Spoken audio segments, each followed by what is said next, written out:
Hello friends, welcome back சித்தர்வாக் channel நண்பர்களே. எனக்கு இந்த வீடியோவில் பார்த்தீங்கன்னு வச்சுக்கோங்களேன், மிக மிக முக்கியமான ஜோதிட தாள்களை தான் இப்போ இந்த வீடியோவில் அதிரடியாக பார்க்க போகிறோம். ஜோதிட தாள்கள் என்னன்னு தானே கேட்குறீங்க. அதாவது 2024 முடிந்து 2025 பிறக்க போகுது. பிறக்கக்கூடிய 2025 ஜனவரியிலிருந்து ஒவ்வொரு ராசிக்காரங்களுக்கும் கிரகங்களுடைய அமைப்பினால் தலையெழுத்து மாறும். அப்படி மாறக்கூடிய அந்த தலையெழுத்தை அவங்க தெரிஞ்சு பலனடையணுங்கிறதுனால ஒவ்வொரு ராசிக்கும் என்ன நடக்கும் அப்படிங்கிற விஷயங்களை பர்டிகுலராக ஷேர் பண்ணிகிட்டு இருக்கேன். அதில் இன்னைக்கு இந்த வீடியோவில் கும்ப ராசிக்காரங்களுக்கு ஷேர் பண்ண போகிறேன். இந்த வீடியோ கும்ப ராசிக்காரங்களுக்கு ரொம்ப யூஸ்ஃபுல்லாக ரொம்ப இன்ட்ரெஸ்டாக இருக்கும்.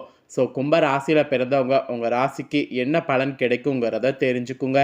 2025 பிறந்ததுக்கு பின்னாடி கிரகங்களால் உங்கள் ராசி நட்சத்திரத்துக்கு என்ன மாதிரியான பலன்கள் ஜனவரி 1 கிடைக்கும் அப்படிங்கிறத முழுமையாக தெரிஞ்சு அந்த பலன்களுக்கேற்ப நடந்து பலன் பெறுங்க. ஆக்சுவலி நம்ம வாழ்க்கையில் நடக்கக்கூடிய எல்லா நல்லது கெட்டதுகளுக்கு காரணமே நவக்கிரகங்கள் தான். நம்ம நம்பினாலும் நம்பாட்டியும் அதுதான் உண்மை. நவக்கிரகங்கள் அமைந்திருக்கக்கூடிய அடிப்படையில் தான் ஒவ்வொரு நாளுமே நமக்கான பலன் கிடைக்குது. ஒரு சில நாள் நமக்கு அதிர்ஷ்டமாக இருக்கிறதுக்கு காரணமும் நவக்கிரகங்கள் தான். ஒரு சில நாள் நமக்கு ஆபத்தாக இருக்கிறதுக்கு காரணமும் நவக்கிரகங்கள் தான். நவக்கிரகங்கள் அமைந்த அடிப்படையில் தான் நமக்கு எல்லா பலனுமே கிடைக்கும். நவக்கிரகங்கள் அமைந்த அடிப்படையில் நமக்கு கிடைக்கக்கூடிய பலனை முன்கூட்டியே தெரிஞ்சுக்கிட்டோன்னு வச்சுக்கோங்களேன், அதற்கேற்ப நாம் நடந்து பலனடையலாம். அதனால் புதிய வருடம் ஜனவரி 1 உங்களுக்கு என்ன மாதிரியான பலன் கிடைக்குங்கிறத ஷேர் பண்ணுறேன். உங்கள் ராசிக்கு என்ன மாதிரியான பலன் கிடைக்கும் அப்படிங்கிறத உங்களோட நட்சத்திரத்துக்கு ஏற்ப தெரிஞ்சுக்குங்க. ஸோ வீடியோ முழுமையாக பாருங்கள். அப்போ தான் நான் சொல்லக்கூடிய கணிப்பு உங்களுக்கு கரெக்டாக இருக்கும். ஸோ வீடியோவை ஸ்கிப் பண்ணாமல் முழுமையாக கும்ப ராசிக்காரங்க பாருங்கள். கும்ப ராசிக்காரங்க நீங்கள் அவிட்டம் 3-4 பாதம், சதயம் புரட்டாதி 1-2-3 பாதம் இந்த நட்சத்திரத்தில் பிறந்தவங்களுக்கு நான் சொல்லக்கூடிய கணிப்பு கரெக்டாக இருக்கும். ஸோ அதனால் கும்பராசி இந்த நட்சத்திரத்தில் பிறந்தவங்க வீடியோ ஸ்கிப் பண்ணாமல் பாருங்கள். வீடியோவை நீங்கள் ஸ்கிப் பண்ணாமல் பார்த்தா மட்டும்தான் நான் சொல்லக்கூடிய கணிப்பு கரெக்டாக உங்களுக்கு கிடைக்கும். அதனால் வீடியோ ஸ்கிப் பண்ணாமல் பாருங்கள். ஃபஸ்ட்டு கும்பராசி அவிட்ட நட்சத்திரத்தில் பிறந்தவங்களுக்கு சொல்லப்பட்டிருக்கு. கும்பராசி அவிட்ட நட்சத்திரத்தில் பிறந்த அத்தனை பேருமே வீடியோ ஸ்கிப் பண்ணாமல் பாருங்கள். அவிட்டம் 3-4 பாதங்களில் பிறந்தவங்க வீடியோ ஃபுல்லாக பாருங்கள். என்ன உங்களுக்கு சொல்லப்பட்டிருக்குன்னா, இந்த ஆண்டு பிறந்ததுக்கு பின்னாடி ஜனவரி 1 நீங்கள் செய்த வேலைகளை மற்றவர்கள் செய்ததாக கூறி நற்பெயர் எடுத்துக்கொள்வாங்க. அதனால் யாரையும் பார்த்தீங்கன்னு வச்சுக்கோங்களேன், அந்த மாதிரி நெருங்க விடாதீங்க. நண்பர்கள் போல் உங்கள் கூடவே இருப்பாங்க. டக்குன்னு நான் தான் இந்த வேலையை செய்தேன் அப்படிங்கிற மாதிரி கூறி நற்பெயரை எடுத்துக்கொள்வாங்க. அதனால் கவனம் தேவை. பழகவர்கள்கிட்ட ரொம்ப ரொம்ப கவனம் தேவை. அப்புறம் வியாபாரிகள் உங்களுக்கு நல்ல பார்த்தீங்கன்னு வச்சுக்கோங்களேன், லாபங்கள் ஈட்டுவதில் கவனம் செலுத்தணும். அப்போ தான் நல்ல லாபங்கள் உங்களால் பெற முடியும். அப்புறம் உடன் இருப்பவர்களுடைய ஆலோசனைகளை கேட்டு கவனத்தோடு செயல்படணும். இல்லைனா அதில் உங்களுக்கு பெருத்த நஷ்டம் ஏற்படும் என்று சொல்லப்பட்டிருக்கு. அப்புறம் வியாபார தொடர்பான அலைச்சல்கள் ஏற்படும். வியாபார தொடர்பாக அலைச்சல் ஏற்படும் போது அந்த அலைச்சலை நல்லா இது பண்ணுங்க. ஏன்னா அலைச்சலில் நீங்கள் நிறைய இது பண்ணும்போது நிறைய அனுபவங்கள் உங்களுக்கு கிடைக்கும். அப்புறம் வெளியூர் பயணங்கள் செய்யும்போது லாபங்கள் அடைவீங்க. ஸோ வெளியூர் பயணங்கள் தாராளமாக நீங்கள் செல்லலாம். அப்புறம் உடன் இருப்பவர்களோடு கவனமாக பழகுங்க. ஏன்னா உடன் இருப்பவர்கள் தான் உங்களை காலி பண்ணுவதற்கு நிறைய வாய்ப்பு இருக்குது. உடன் இருப்பவர்களை அவ்வளோ சீக்கிரம் நம்பாதீங்க. ஃப்ரெண்டு போல் இருப்பாங்க, ஆனால் காலை வாரி விட்டு போயிடுவாங்க. அதனால் உடன் இருப்பவர்கள்கிட்ட ரொம்ப ரொம்ப ரொம்ப ரொம்ப கவனமாக பழகிறது இந்த டைம் நல்லது. மற்றவர்களை அனுசரித்து செல்லுங்க. ஏன்னா நீங்கள் மற்றவர்களை அனுசரித்து சென்றால் தான் உங்களுக்கு எந்த ப்ராப்ளமும் வராது. இல்லைனா உங்களுக்கு ப்ராப்ளங்கள் வர வாய்ப்பு இருக்குது. வேலையில் கூட திருப்தியானது உண்டாகும். ஸோ வேலையில் நினச்சி எதுவும் பெருசாக கவலைப்பட வேண்டாம். பிள்ளைகளுடைய கல்வியில் இன்ட்ரெஸ்ட் காட்டணும். அப்படி காட்டும்போது அதில் உங்களுக்கு நிறைய பார்த்தீங்கன்னு வச்சுக்கோங்களேன் ஐடியா கிடைக்கும். ஆக மொத்தம் கும்ப ராசிக்காரங்க அவிட்டம் 3-4 பாதங்களில் பிறந்தவங்களுக்கு இந்த ஆண்டு ஜனவரி 1 இந்த மாதிரியான பலன்கள் கிடைக்கும் என்று குறிப்பிடப்பட்டிருக்கு. குறிப்பிடப்பட்ட பலனை தெளிவாக உங்களுக்கு ஷேர் பண்ணியிருக்கேன். ஷேர் பண்ண இந்த பலனை தெரிஞ்சிருப்பீங்க. ஸோ தெரிஞ்சதுக்கேற்ப இனிமேல் வரக்கூடிய நாட்கள் நடந்துக்குங்க. ஸோ நெக்ஸ்ட்டு இந்த நட்சத்திரத்தை தொடர்ந்து சதய நட்சத்திரத்தில் பிறந்த கும்ப ராசிக்காரங்களுக்கு சொல்லப்பட்டிருக்கு.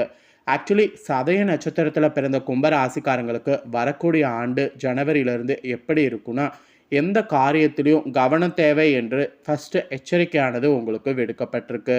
அதாவது எது செய்தாலும் கவனம் வந்து தேவை. கவனம் இல்லாமல் எது செய்தாலும் பெரிய ப்ராப்ளம் ஆகும். பெரியோர்களோட நற்பெயர் எடுத்து மகிழ்ச்சியானது காண்பீங்க. மனம் உங்களுக்கு தெளிவடைகிற மாதிரி சூழ்நிலை வந்து இருக்குது. எல்லா வகையிலையும் நல்லதே நடக்கும். ஆனால் எது செய்கிறதா இருந்தாலும் ஒரு கவனம் உங்களுக்கு கண்டிப்பாக வந்து தேவை. பணவரவு மெயினாக வந்து அதிகரிக்கும். பணவரவு அதிகரிக்கும் போது கண்டிப்பாக அந்த பணவரவை நல்லா யூஸ் பண்ணிக்குங்க. அப்புறம் எதிர்ப்புகள்லாம் உங்களுக்கு விலகும். அதை விட நண்பர்கள் உங்களுக்கு உதவிகள் வந்து செய்வாங்க. அவங்க உதவிகள் செய்கிறதுனால உங்களுக்கு ஈஸியாக எல்லா வேலையுமே வந்து அமையும். அப்புறம் விரும்பிய காரியங்கள்லாம் செய்து சாதகமான பலன் உங்களுக்கு கிடைக்கும். அது மட்டும் இல்லாமல் புதிய நபர்களுடைய அறிமுகமானது கிடைக்கும். அதை விட தொழில் வியாபார தொடர்பான காரியங்கள் எது செய்தாலும் உங்களுக்கு சாதகமாக நடந்து முடியும். வியாபார போட்டிகள்லாம் உங்களுக்கு முழுசாக வந்து குறையும். பழைய பாக்கிகள் எல்லாமே வந்து வசூலாகும். தொழில் விரிவாக்கத்திற்கு தேவையான பண உதவிகள் வந்து உங்களுக்கு கிடைக்கும். அது மட்டும் இல்லாமல் உத்தியோகத்தில் இருக்கிறவங்களுக்கு மேல் அதிகாரிகளால் ஆதரவு கிடைக்க பெறுவீங்க. ஸோ மொத்தத்தில் பார்த்தீங்கன்னு வச்சுக்கோங்களேன், சதய நட்சத்திரத்தில் பிறந்தவங்களுக்கு இந்த மாதிரி தாங்க பலன்கள் வந்து இருக்க போகுது. ஸோ இந்த பலன்களுக்கு ஏற்ப நீங்கள் நடந்துக்கிட்டிங்கன்னா கண்டிப்பாக உங்களுக்கு புதிய வருடம் ஜனவரி 1 நீங்கள் எதிர்பார்க்கக்கூடிய அந்த வாழ்க்கையை வாழ முடியும். அப்புறம் கும்பராசி புரட்டாதி 1, 2, 3 பாதங்களில் பிறந்தவங்களுக்கு சொல்லப்பட்டிருக்கு. இதில் பிறந்த நட்சத்திரக்காரங்களுக்கு என்ன சொல்லப்பட்டிருக்கு அப்படின்னு பார்த்தீங்கன்னா, வரக்கூடிய இந்த ஆண்டு ஜனவரி 1 குடும்பத்தில் சுப காரியங்கள் உங்களுக்கு நடக்க ஆரம்பிக்கும். அப்புறம் கணவன் மனைவிக்கிடையே அன்பானது அதிகரிக்கும். அதை விட பார்த்தீங்கன்னு வச்சுக்கோங்களேன், பிள்ளைகள் உங்களோட சொல்படி நடப்பது மனதுக்கு வந்து திருப்தி தரும். அது மட்டும் இல்லாமல் பிள்ளைகள் வந்து கேட்பதை வாங்கி கொடுத்து சந்தோஷம் நீங்கள் காண்ற மாதிரி பொருளாதாரம் இருக்குது. இடம் வாகனம் வாங்கக்கூடிய எண்ணம் மேலோங்கும். அதற்கான காரியங்களை செய்ய ஆரம்பிச்சிங்கன்னா கண்டிப்பாக வந்து சக்ஸஸ் ஆகும். பணவரவு எதிர்பார்த்தபடி இருக்கும். எடுத்த காரியங்களில் சாதகமான பலன் கிடைக்கும். ஆன்மீகத்தில் கூட உங்களுக்கு நாட்டமானது அதிகரிக்கும். நீண்ட நாட்களாக நினைத்திருந்த ஆன்மீக தலங்களுக்கு சென்று பலனடையணும். அதை விட வெளியூர் பயணங்கள் செய்யும்போது அது மனதிற்கு மகிழ்ச்சி தரும். அதனால் வெளியூர் பயணங்கள்லாம் தாராளமாக செல்லுங்க. ஸோ புரட்டாதி 1, 2, 3 பாதங்களில் பிறந்த கும்ப ராசிக்காரங்களுக்கு இந்த மாதிரியான பலன் கிடைக்கும் என்று உங்களுக்கான பலனானது குறிப்பிடப்பட்டிருக்கு. ஸோ கும்ப ராசிக்காரங்க உங்களோட நட்சத்திரத்துக்கு ஏற்ப என்ன பலன் கிடைக்குங்கிறத தெளிவாக இந்த வீடியோவில் ஷேர் பண்ணியிருக்கேன். ஷேர் பண்ணதை தெரிஞ்சிருப்பீங்க. ஸோ தெரிஞ்சதுக்கேற்ப நடந்து பலன் பெறுங்க. அதே போல் கும்ப ராசிக்காரங்க அரசியலில் இருக்கிறவங்களுக்கும் கலைத்துறையில் இருக்கிறவங்களுக்கும் பொதுவாக சில விஷயங்கள் வந்து சொல்லப்பட்டிருக்கு. அது என்னங்கிறத சொல்கிறேன், அதையும் வந்து தெரிஞ்சுக்குங்க.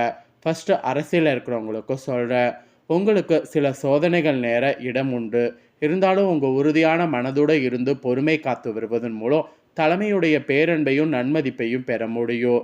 மனதை அலப்பாய விட்டு மற்றவர்களுடைய ஆசை வார்த்தைகளுக்கு மயங்கி நிலை தடுமாறுவது எதிர்காலத்துக்கு துன்பம் தரும்.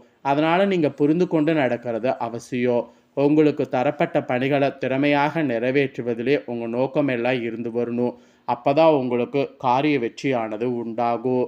இது அரசியலில் இருக்கிறவங்களுக்கு சொல்லப்பட்டிருக்கு. நெக்ஸ்ட்டு கலைத்துறையில் இருக்கிறவங்களுக்கு என்ன சொல்லப்பட்டிருக்குன்னா, இடைத்தகராறுகள் போன்றவர்களுடைய ஒத்துழைப்பை எதிர்பாராமல் நீங்களே நேரடியாக முயற்சி செய்து வருவதன் மூலம் எல்லா புதிய வாய்ப்புகளிலும் நீங்கள் சிலவற்றை பெற்று மகிழ இடம் இருக்குது. பின்னணி இசைக்கலைஞர்கள், பாடலாசிரியர்கள், நடன கலைஞர்கள் போன்றோர் கூடுதலான வாய்ப்புகள் பெற முடியும். வெளியூர் பயணங்கள் அடிக்கடி மேற்கொள் நேரிடும். சக கலைஞர்களோடு சுமூகமாக நடந்து கொள்வதன் மூலம் உங்கள் நற்பெயரை காப்பாற்றி கொள்ள முடியும். வண்டி வாகன வசதிகள் சிலருக்கு அமையக்கூடிய நிலை இருக்குது. சிலர்லாம் பயிற்சி பெற்று வரக்கூடிய கலைஞர்கள் அரங்கேற்றத்தை நடத்தி மகிழ சில மாதங்கள் கண்டிப்பாக பார்த்தீங்கன்னு சொல்ல ஆரம்பத்தில் பொறுத்து இருக்க வேண்டும். ஸோ கலைத்துறையில் இருக்கிறவங்களுக்கும் அரசியலில் இருக்கிறவங்களுக்கும் இந்த மாதிரியான பலன் கிடைக்கும் என்று குறிப்பிடப்பட்டிருக்கு. அதே போல் பரிகாரமாக நீங்கள் செவ்வாய்க்கிழமை தோறும் முருகனை புதிய ஆண்டு தரிசித்து வணங்க வேண்டும். இதை செய்திங்கன்னா எல்லா துன்பங்களும் நீங்கும், குடும்பத்தில் மகிழ்ச்சி கூடும். அப்புறம் அதிர்ஷ்டக்கிழமைன்னு பார்த்தீங்கன்னா வரக்கூடிய ஆண்டுக்கு திங்கள் வெள்ளி. அதிர்ஷ்ட எண் பார்த்தீங்கன்னா 2, 6. அவ்வளோதாங்க, முழுமையாக உங்கள் ராசிக்கான பலன் இது தாங்க குறிப்பிடப்பட்டிருக்கு. குறிப்பிடப்பட்டதை தெளிவாக இந்த வீடியோவில் வந்து உங்களுக்கு ஷேர் பண்ணியிருக்கேன். ஷேர் பண்ணதை தெரிஞ்சிருப்பீங்க. தெரிஞ்சதுக்கேற்ப நடந்து பலன் பெறுங்க. நீங்கள் இந்த வீடியோ பார்த்து முடிச்ச உடனே இதை லைக் பண்ணி உங்கள் ஃப்ரெண்ட்ஸ் ஃபேமிலிக்கு ஷேர் பண்ணுங்கள். உங்கள் ஃப்ரெண்ட்ஸ் ஃபேமிலியில் இருக்கிறவங்களும் வீடியோ பார்க்கட்டும். அவங்களும் கும்பராசியாக இருந்ததுன்னா இந்த பலனை தெரிஞ்சு பலனடையட்டும். மேலும் புதிய தாள்களை தெரிந்து கொள்ள மறக்காமல் நம்ம சேனலை சப்ஸ்கிரைப் பண்ணுங்கள். வேறொரு வீடியோவில் சந்திக்கிறேன். நன்றி.